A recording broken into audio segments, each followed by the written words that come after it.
Rick Beato, who is a producer and a musician, is somewhat of a YouTube celebrity, and he often does videos that offer his knowledgeable insights about the state of the music industry. In recent times, he talks a lot about AI and the possible impact it's going to have on musicians. As a matter of fact, in one of his latest videos, Rick admits that he sometimes can't distinguish AI from the real thing, but he has family members that can. And while he finds these feats amazing, he warns that the technology is going to get better and improve. Eventually, the people that can tell the difference from just a casual listen won't be able to tell the difference anymore. He also talked about an incident where a person prompted the use of AI and called themselves a songwriter.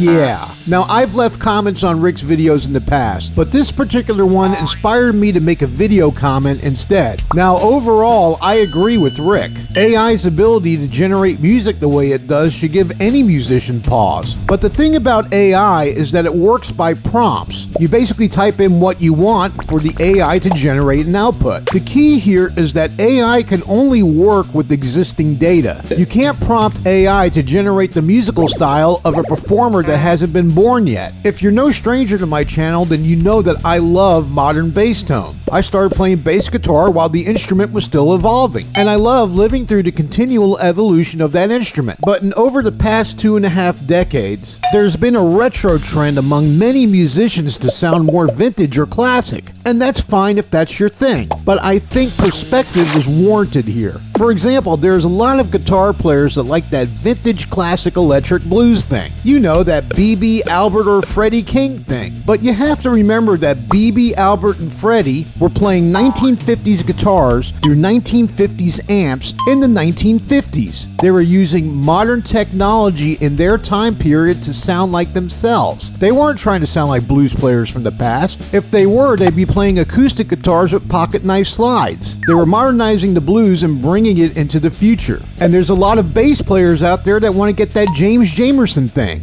And that's perfectly fine if that's what you want. But the same logic applies. James Jamerson wasn't trying to sound like anybody else but himself in his present, in his time. Jamerson used a 1960s bass through 1960s equipment in the 1960s. I'd say most of the classic great players were all forward thinkers. But a lot of musicians nowadays are choosing to sound like the past instead of trying to evolve music into the future. That's just making AI's job really easy. And the great irony to all this is that, unlike the Blues Kings and Jamerson, who are using their modern technology in their time period to sound like themselves, there are musicians nowadays using futuristic, sophisticated technology to sound like the past. Just my opinion, but I think the way to stay ahead of the AI curve is for musicians to stop rehashing sounds, tones, and styles that's already been done before, and evolve music and push it into the future. But hey, this is mostly my opinion and conjecture. Feel free to leave a comment below and let me know what you think.